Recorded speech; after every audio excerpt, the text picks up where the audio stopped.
पिछले एपिसोड में हमने देखा था कि मू चैन और चैन शेंग के बीच में बैटल शुरू हो गया था। ये बैटल उसी चीज का था कि जो इस बैटल को जीतेगा वो बनेगा इस नॉर्थन स्पेशल एकेडमी का नंबर 1 डिसाइपल और वो जाएगा हेवनली रैंकिंग के नंबर 1 पे। बैटल तो दोनों का शुरू होता है, लेकिन यहाँ पर मू चैन ज्यादा स्ट्रॉन्ग मिल रहा था और चैन शेंग खुद यहाँ पर अपना जो टाइटल था वो मू चैन को देना चाहता था। इस वजह से वो अपना टाइटल मू चैन को दे देता है और मू चैन बन जाता है हेवनली रैंकिंग का नंबर 1 बंदा, जिस चीज से वो काफी ज्यादा खुश हो चुका था और उसके सारे के सारे दोस्त भी बहुत ज्यादा खुश होते हैं। इसके बाद मास्टर सभी को बताते हैं कि तुम लोगों को एकेडमी कंपटीशन के अंदर जाना पड़ेगा। कंपटीशन के लिए तुम्हें किसी भी जगह पे भेजा जा सकता है। वहां पर जाने के बाद तुम्हें अपने आप को सर्वाइव करना है, अपनी टीम को बचाना है और उसको लेकर आगे बढ़ना है, तभी जाकर तुम ये कंपटीशन जीत पाओगे और आगे बढ़ पाओगे। तो सभी लोग कंपटीशन में जाने के लिए तैयार हो चुके थे, जिसके बाद यहाँ से ये एपिसोड शुरू होता है। तो इस एपिसोड की शुरुआत में हम कॉन्टिनेंट ऑफ रूइंस नाम की एक जगह को देख पाते हैं और इसी जगह के ऊपर मू चैन और उसके जितने भी दोस्त थे वो सारे के सारे आकर पहुंचे हुए थे। यहाँ पर सिर्फ मू चैन ही नहीं आया था, बल्कि बाकी के अलग अलग टीम जो है ना इस कंपटीशन में आई हुई, वो लोग भी यहीं पर आकर पहुंचे हुए थे। हम वहाँ पर एक लड़की को भी देख पाते हैं जिसका नाम था किंग्स वन और वो फिनिक्स एकेडमी से होती है। वहाँ पर और भी लड़कियां होती है और भी कई सारे लोग मौजूद थे। ये लोग ज्यादातर वही फिनिक्स एकेडमी से आए हुए थे। किंग्स वन जो थी वो तो लूली को पहले से भी जानती थी। वो कहने लग जाती है कि स्पेशल रोड पे जब हम गए थे ना एक साथ, तो वहाँ पर तो हम अलग हो गए थे, लेकिन बड़े सालों के बाद हमें एक बार फिर से एक दूसरे से मिलने का मौका मिला है। ये तो बहुत अच्छी बात है। तो इसी वजह से जितने भी लोग यहाँ पर मौजूद थे वो सारे के सारे लोग एक दूसरे को मारते हुए उनके पॉइंट्स को कलेक्ट करने की कोशिश कर रहे हैं ताकि सारे के सारे लोग अपने पॉइंट्स को बढ़ा सकें। बाकी जो कमजोर डिसेबल थे, जो कमजोर थोड़े लोग थे, वो लोग उतना ज्यादा कुछ खास परफॉर्मेंस दिखा नहीं पाते क्योंकि ये फिनिक्स एकेडमी वाले भी काफी ज्यादा स्ट्रॉन्ग लग रहे थे और उनके सामने बाकियों का टिपाना वो थोड़ा सा टफ था। उधर जीजुआन तो जितने भी लोगों को सामने देखते एक बार के अंदर सभी को जला कर ही खत्म कर देता और सारे के सारे लोगों के पॉइंट्स वो कलेक्ट कर चुका था। ऐसे छोटे मोटे कल्टिवेटर को तो उसने भाव तक नहीं दिया, फाइट तक नहीं करी उसने और सीधा उनको खत्म ही कर दिया। वहां पर यान के नाम की एक लड़की भी होती है जो कि मार्शल एकेडमी से आती है और ये अपने ह्यूमन बॉडी डिजास्टर के पीक फेज के अंदर मौजूद है। ये भी यहाँ पर अपनी पावर का इस्तेमाल करते हुए सभी को मारे जा रही थी और साथ ही साथ वहाँ पर एक और बंदा भी होता है जिसका नाम था किन्योन। ये आता है अजूर एकेडमी से और ये अपना स्पिरिचुअल एनर्जी डिजास्टर रेल्म के ऊपर मौजूद है। यहाँ हमें कई सारे लोगों से इंट्रोड्यूस कराया जा रहा था क्योंकि आगे चलकर ये सारे के सारे लोग काफी ज्यादा काम आने वाले हैं स्टोरी के अंदर, क्योंकि ये लोग अपनी अपनी एकेडमी के टॉप की टीम वाले जो है ना वही लोग हैं। वहाँ पर यान किंग जो थी उसको तो अपनी टीम के कोई भी बंदे पसंद ही नहीं थे। वो कहने लग जाती कि तुम लोग भाड़ में जाओ, तुम लोग अपना हिसाब किताब लगा लो, मैं तो जा रही हूँ बाकी सभी लोगों को मार कर अपना पॉइंट्स कलेक्ट करने के लिए, क्योंकि तुम जैसे लूजर को साथ में रखकर कोई मतलब भी नहीं है। तो ये देखकर उसकी टीम के बाकी बंदे थोड़ा सा नाराज हो जाते हैं, लेकिन वहाँ पर एक और दूसरा बंदा था जो कि खुद भी मार्शल एकेडमी से ही आता था। इसका नाम होता है वुलिंग और ये स्पेशल एनर्जी डिजास्टर के मिडिल फेज के ऊपर मौजूद है। वो कहने लग जाता है कि अगर इस लड़की को अपनी मनमानी करनी है तो ठीक है, करने देते हैं, क्योंकि मुझे पता है कि आगे चलकर इसको हमारी जरूरत पड़ने ही वाली है। ये अकेले कुछ ज्यादा तीर उखाड़ नहीं पाएगी। दूसरी तरफ हम मूशन को देख पाते हैं, वो अपनी टीम के साथ देखकर उसके जो पॉइंट्स थे वो चेक कर रहा था और उसको पता चलता है कि इसके पॉइंट्स तो बिल्कुल ही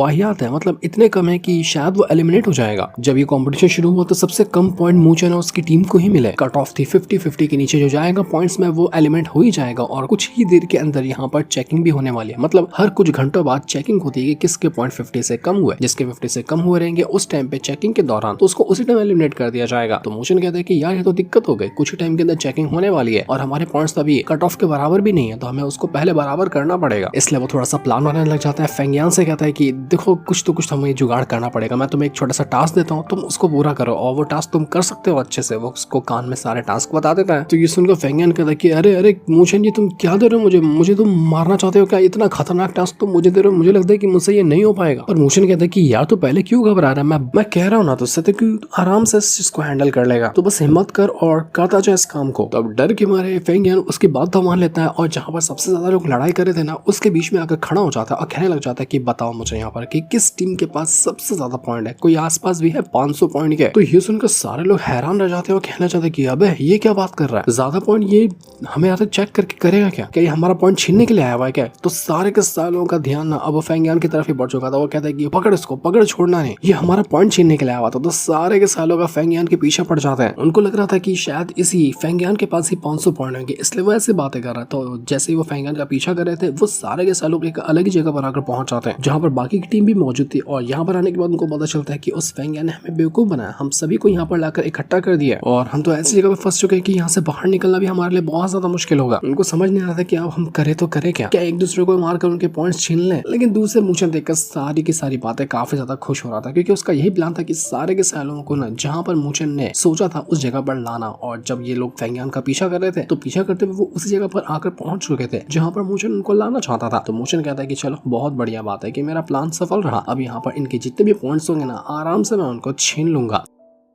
वो सारे के सारे लोगों का ध्यान अपनी तरफ करते हुए कहता है कि सुनो, जितने भी लोग यहाँ पर मौजूद है ना, एक सिंपल सी और आराम से वार्निंग दे रहा हूँ कि तुम्हारे जितने भी पॉइंट्स है सब मेरे हवाले कर दो। देखो तुम जहाँ पर तुम्हारी नजर जा रही है ना वहाँ पर कुछ भी नहीं है, हर तरफ पत्थर और खतरे ही मौजूद है, तो तुम यहाँ से बाहर निकल सकते ही नहीं हो। इसलिए कह रहा हूँ कि अगर अपनी जान बचाना चाहते हो तो इज्जत से अपने सारे के सारे पॉइंट्स मेरे हाथों में लाकर रख दो, तो मैं तुम्हें जान से नहीं मारूंगा। तो ये सुनकर जितने भी लोग थे वो सभी मोशन का मजाक उड़ाने लग जाते हैं कि यार इस बंदे को तो देखो, इसको लगता है कि हमें ये आसानी से मार लेगा, इसको पता भी है कि हमारे इस यहाँ पर कितने सारे लोग मौजूद है, कितनी सारी टीम यहाँ पर फंसी हुई है और इतने लोग काफी नहीं होंगे एक बंदे को मारने के लिए। ये कुछ ज्यादा ही सोच रहा है कि ये कोई बहुत बड़ी तोप है जो यहाँ पर हम सबको आसानी से खत्म कर सकता है और हमारे पॉइंट्स छीन सकता है। तो ये देखते साथ ही मोशन तुरंत अपनी पावर का इस्तेमाल करते हुए वहां पर कई सारे फॉर्मेशन क्रिएट कर लेता है और फॉर्मेशन के अंदर से पावर को बाहर निकालते हुए वो सारे लोगों के ऊपर अटैक करना शुरू कर चुका था। मोशन कहता है कि अरे बेटा, मैं तुम लोगों को बता तो रहा हूँ कि किस तरह से मैं तुम लोगों की जान लूंगा, तुम्हारे पॉइंट छीनूंगा। मेरा बस टारगेट था तुम सभी को यहाँ पर लाना और ये जगह पूरी तरह से पैक है, जितना भागना चाहो कोशिश कर लो, कहीं भाग नहीं पाओगे। इसके बाद तो मोशन और गोली मिलकर जितने भी लोग यहाँ पर मौजूद है सभी की वाट लगाते हैं और वाट लगाने के बाद वो सारे के सारे लोगों के पॉइंट्स छीनने लग गए थे। पहले तो बाहर जाने का रास्ता बंद किया जाता है और रास्ता बंद करने के बाद वो पूरी तरह से यहाँ पर जितने भी लोग थे सभी ब्लॉक हो चुके थे। वो इस तरह से फंस जाते कि यहाँ से वो बाहर निकल ही नहीं सकते और मोशन तुरंत अपनी थंडर बॉडी का इस्तेमाल करते हुए सारे के सारे लोगों को एक बाद एक करते हुए बजाया जा रहा था। यहाँ पर जितने लोग मौजूद थे ना, अगर हम उनका पॉइंट्स देखें तो फिर आराम से 500 से 700 के आसपास पॉइंट हो जाएंगे। अभी तो मोशन के पास 50 पॉइंट भी नहीं है कि वो कट ऑफ को पार कर सके, लेकिन अगर वो इतने लोगों को मार देता है तो कट ऑफ छोड़ो वो कितना आगे निकल जाएगा। तो इसी वजह से मोशन ये प्लान अपने हाथ से जाने थोड़ी ना देना चाह रहा था। उसने ये प्लान बनाया और उसका प्लान काफी हद तक सफल होता हुआ नजर भी आ रहा था। मोशन और उसके दोस्त वगैरह अपनी पावर का इस्तेमाल करते हुए सारे के सारे लोगों की वाट लगाए जा रहे थे और देखते ही देखते कई सारे लोग मार जाते हैं। जितने भी लोग मारते हैं उनके पॉइंट्स मोशन के पास आते जाते हैं। कुछ ही टाइम के अंदर मोशन ने अपने पॉइंट्स को 500 तक के लेकर चला गया था। पर ये क्या, ये तो दिक्कत ही हो गई क्योंकि मोशन को लग रहा था कि 500 पॉइंट के बाद उसकी जो टीम है ना वो रैंकिंग में आ जाएगी, क्योंकि टॉप 8 जो टीम है सिर्फ वही सिलेक्ट होगी आगे के राउंड के लिए। लेकिन जब देखता है मोशन तो उसको पता चलता है कि वो जो फिनिक्स एकेडमी है ना, जहाँ का कैप्टन किंग्स वन है, उसके एकेडमी के पॉइंट्स तो 2530 है, मोशन 500 पे है, वो लोग 2500 के ऊपर मौजूद है। उसी के साथ साथ जीज वन है, उसने भी अपना 2000 पॉइंट कलेक्ट कर लिया और उसके साथ करते करते जो सबसे लास्ट में टीम आती है उसके भी पॉइंट्स 1400 है। मोशन के पास अभी तक सिर्फ 500 ही पॉइंट है। अगर वो जल्दी से टॉप 8 के अंदर नहीं आता ना तो उसकी टीम सीधा बाहर हो जाने वाली है और टॉप 8 के अंदर आने के लिए उसको अभी भी कम से कम 1000 से 1500 पॉइंट्स और चाहिए। मोशन हैरान रह गया था कि भैंस के टांग जीज वन यहाँ पर क्या कर रहा है और देखो तो वो सेकंड नंबर पे मौजूद है। वो जितने भी बदमाश थे वो यहाँ पर काफी ज्यादा भड़के हुए थे, जिनके भी पॉइंट्स को मोशन ने लिया था। मोशन को धमकाते हुए कहते कि देख, हमारे सेट के बाकी लोग आएंगे और तुझे छोड़ेंगे नहीं, तू बचेगा नहीं, तूने जो गलती की ना हमसे पंगा लेकर, तू बचने वाला नहीं है। लेकिन मोशन उनसे कुछ कहता नहीं है, बस गुस्से वाली शक्ल क्या दिखाता है कि सारे लोग अपनी जान बचाकर भाग चुके थे क्योंकि उनका पॉइंट्स तो गया, अब जान भी वो नहीं गंवाना चाहते थे, इसलिए जो बचे हुए लोग थे वो वहां से भाग गए। मोशन की टीम को तो बड़ा मजा आता है कि चलो अच्छा काम तो कर लिया हमने, 500 पॉइंट्स तो कम से कम हो गया, ये शुरुआत ही है तो ये बहुत अच्छी बात है। हमें और भी पॉइंट्स कलेक्ट करने पड़ेंगे ताकि हम टॉप 8 के अंदर जल्द से जल्द आ सके। और अब दिक्कत ये है कि जितने भी कमजोर डिसेबल वगैरह थे जिनसे आसानी से पॉइंट्स लिया जा सकता है वो सब तो पहले ही खत्म हो चुके हैं, मतलब बाकी की टीम वालों ने उनसे पॉइंट्स ले लिया। अब जितने भी लोग बचे ना वो थोड़े से ज्यादा स्ट्रॉन्ग है और उसमें भी जो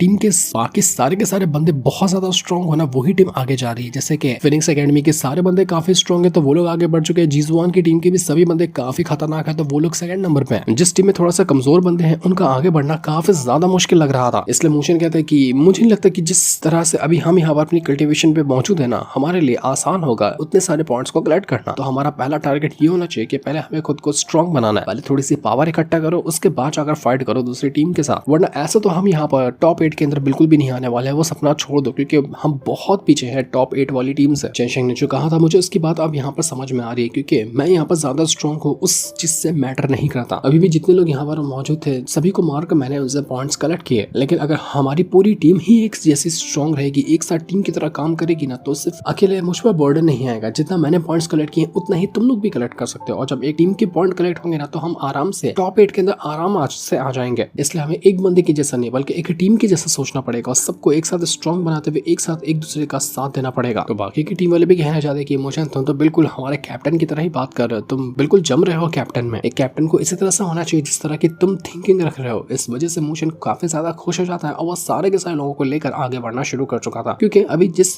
कॉन्टिनेंट ऑफ रूइंस के अंदर ये लोग मौजूद है ना, उसका 5% हिस्सा भी एक्सप्लोर नहीं किए थे। ये कॉन्टिनेंट ऑफ रूइंस जगह बहुत ज्यादा बड़ी है, तो उसको एक्सप्लोर करेंगे तो कुछ पुराने दोस्त वगैरह भी मिल सकते हैं, कुछ कमाल की चीजें भी मिल सकती है और बाकी की टीम्स भी मिल सकती है जिससे फाइट करके ये लोग अपने पॉइंट्स बढ़ा सकते हैं। तो इसीलिए ये लोग आगे की अलग अलग जगहों को एक्सप्लोर करने के लिए निकल चुके थे।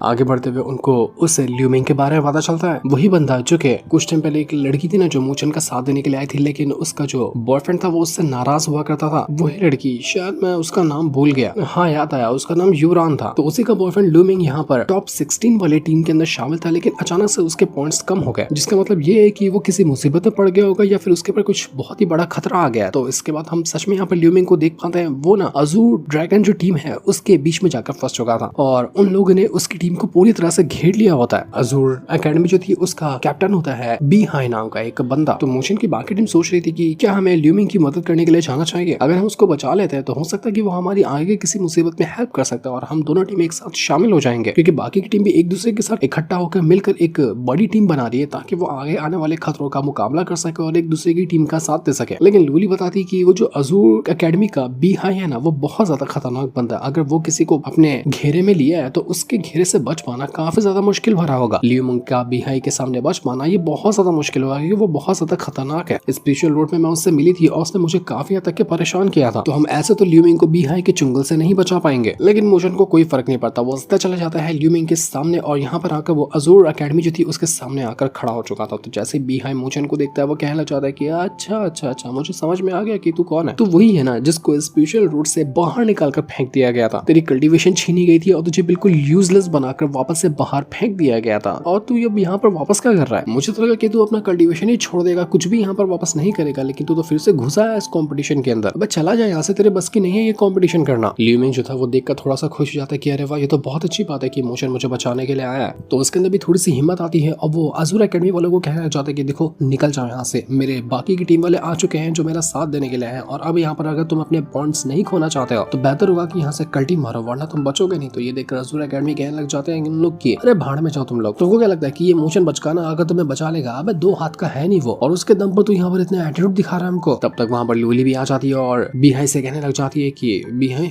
याद है ना कि पिछली बार मैंने तुम्हारा क्या हाल किया था, तुम्हारी उंगली काट कर रख दी थी मैंने, तो लगता है कि इस बार बची हुई बाकी जितनी भी उंगलियां है ना उसको भी कटवाने का तुमको मन कर रहा है। तो ये देखकर बी हाई कहना चाहता है कि लूली लूली, सच में बहुत अच्छा लग रहा है तुम्हें वापस से देखकर, क्योंकि पुराने जो हिसाब किताब थे ना वो अभी तक के पूरे नहीं हुए। मैं सोच रहा था कि कब हमारी मुलाकात होगी और देखो तुम खुद उल्टा चल कर आ गई मेरे पास। वहाँ पर वो जो अजूर एकेडमी थी उसने भी कॉर्डन एकेडमी वालों के साथ अपनी टीम बना ली थी और एक और एकेडमी होती है उनके साथ, मतलब वहाँ पर 3 टीम एक साथ मिली हुई थी और इधर तो मूचेन और उसके साथ वो जो ल्यूमिंग है ना उसकी टीम होती है। तो एक तरफ 2 टीम थी और सामने 3 टीम थी जिसने आपस में टीम बना लिया था, मतलब टीम ही टीम आपस में टीम बना रही है और उनमें ज्यादा लोग भी थे और ज्यादा कमाल के लोग भी थे। इस वजह से मूचेन थोड़ा सा टेंशन में था, लेकिन उसको फर्क नहीं पड़ता कि ठीक है कोई बात नहीं, जितने भी स्ट्रॉन्ग वाले बंदे होंगे ना उनमें से 2-3 मैं संभाल लूंगा, बाकी के जितने लोग हैं उनको तुम लोग संभाल लेना और इसी तरह के प्लान को फॉलो करते हुए हम आगे बढ़ेंगे। तो हो सकता है कि हम इन तीनों की तीनों टीम को आराम से खत्म कर सकते हैं और इनके पॉइंट्स कलेक्ट कर सकते हैं। अगर हम जीते 3 टीम को हराने के बाद तो जितने भी पॉइंट्स मिलेंगे ना तीनों टीम को मिलाकर उसको बराबर से हम आधा बांटेंगे, आधा ल्यूमिंग की टीम को मिलेगा और आधा मूचेन की टीम को मिलेगा। तो ये देखकर बी हाई कहना चाहते हैं कि वाह वाह वाह क्या सपना देखते हो तुम लोग, यहाँ मैं अपना हिसाब किताब पुराना वाला चुकाने के चक्कर में चल रहा हूँ और तुम यहाँ पर मेरा ही पॉइंट छीनने के सपने देख रहे हो, बहुत बुरा कर रहे हो तुम लोग और ये सपना मैं तुम्हारा कभी पूरा होने नहीं दूंगा। वो तुरंत अपनी पावर का इस्तेमाल करते हुए उन मूचेन और उसकी जो ल्यूमिंग की टीम थी उसके साथ फाइट करना शुरू कर देता और हम यहाँ पर एक धमाकेदार बैटल शुरू हो चुका था। देखते ही देखते जो जिसको नजर आता वो उससे फाइट करने लग जाता। मूचेन तो सबसे चला गया था पहले बी हाई के साथ ही फाइट करने के लिए, वो उसी को मार रहा होता है। बाकी के जो पावरफुल बंदे थे जो बी हाई के जैसे स्ट्रॉन्ग थे वो उनके साथ भी फाइट करता था। सबसे ज्यादा स्ट्रॉन्ग को उसने कहा था कि मैं लपेटूंगा और वो ये करने के लिए पहुंच भी हो चुका था। जितने भी स्ट्रॉन्ग वाले थे सबसे पहले वो उनके साथ फाइट करने जाता है और वो लोग मूचेन के ऊपर अटैक करने लगे थे, लेकिन मूचेन को फर्क नहीं पड़ता। वो अपनी थंडर बॉडी भी यूज करता है, अपने सारे टेक्निक यूज करता है, कुत्तों की तरह मारता है उन लोगों को। लिटरली हालत खराब करके रख दी थी उसने। यहाँ पर सिर्फ बच गया था वो बी हाई जो के उसके साथी तो यहाँ पर टपक चुके थे। तो वो देखकर हैरान हो जाता है कि मूचेन ये तूने किया कैसे, तू इतना स्ट्रॉन्ग कैसे हो गया। मूचेन उससे कहने लग जाता है कि बेटा स्पेशल रोड में जब मैं गया था ना लिटरली मैं तुझे जानता भी नहीं था, तेरा नाम भी उतना फेमस नहीं था बी हाई करके, मैंने जिंदगी में कभी तुझे सीरियस लिया ही नहीं, तो तू कैसे सोच सकता है कि तू मुझे यहाँ पर हरा लेगा। स्पेशल रोड से भी मुझे डर के मारे नहीं निकाला गया था, मैंने जो नरसंहार मचाया था ना, इतने लोगों की जान लेते ना, उस वजह से मुझे बाहर निकाला गया था। मेरी बचपन से आदत रही है लोगों की जान लेने की, तेरी जान लेने में मैं 1% भी नहीं झिझकूंगा। लेकिन बिहाई कहने लग जाता है कि तू सिर्फ हेवनली कंप्लीशन रैल्म के ऊपर मौजूद है, तुझे लगता है कि सच में तू यहाँ पर मुझे हरा देगा जो मैं तेरे से एक रैल्म आगे हूँ। तुझे दिखाता हूँ कि एक रैल्म आगे होने का डिफरेंस होता क्या। वो तुरंत अपनी पावर का इस्तेमाल करता है और जितने भी उसके पास अटैक वगैरह थे वो सभी को यूज करने लग गया था। उसके पास कुछ खास तरह की डिमोनिक लाइटनिंग पावर थी, मतलब ये रेड कलर की लाइटनिंग पावर होती है और इसके जरिए वो आसपास के सारे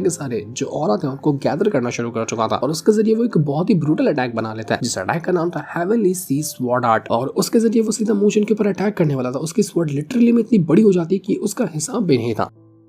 तो जैसे मूचन यहाँ पर इस टेक्निक को देखता है वो कहना चाहता है कि बिहाई क्या तेरी यही एक टेक्निक बची है जिसका तू इस्तेमाल कर सकता है? मुझे ये खास तो नहीं लग रही, मेरा उल्टा हाथ काफी हो जाएगा उसको डिस्ट्रॉय करने के लिए। मूचन तुरंत अपनी पावर का इस्तेमाल करता है और अपनी लाइटनिंग गॉड हैंड टेक्निक का यूज कर लेता है। मतलब उसकी जो थंडर बॉडी है ना, अब वो अपने हैंड को बहुत जाइंट कर सकती है और उसके जरिए एक बहुत ही पावरफुल अटैक बना सकती है। तो उसी के जरिए वो मल्टीपल हैंड्स को समन कर चुका था और उसके जरिए वो जो स्वॉर्ड आर्ट होता है उसको वो रोकने में लगा हुआ था। दोनों अटैक आपस में टकरा जाते हैं और टकराने की वजह से यहाँ पर जो स्वॉर्ड आर्ट टेक्निक थी वो पूरी तरह से डिस्ट्रॉय हो जाती है। बिहाई के अटैक है तो एक पल के अंदर खत्म ही हो गई। तब तक के मोशन की बाकी टीम वाले थे जैसे कि लोली वगैरह, वो तो आराम से बाकी सभी बंदों की वाट लगाते थे, सिर्फ बिहाई ही बचा था जबकि उसकी भी वाट यहाँ पर मोशन ने अच्छी खासी लगा दी। बिहाई की तो हालत ऐसी हो गई थी कि मानो उसने अपने पैंट में सूसू कर दिया। वो तुरंत अपनी जान बचाकर भागने लग जाते कि नहीं, ये मोशन इंसान नहीं हो सकता, ये शैतान बन गया। लेकिन मोशन उसको इतनी आसानी से कहाँ ही भागने देगा। वो तुरंत अपनी हैंड टेक्निक का इस्तेमाल करते हुए सीधा का सीधा उस बिहाई को पकड़ता है और मुट्ठी के अंदर दबा कर सीधा उसको खत्म कर चुका था। लग रहा था कि बिहाई यहाँ पर जान से ही मारा गया।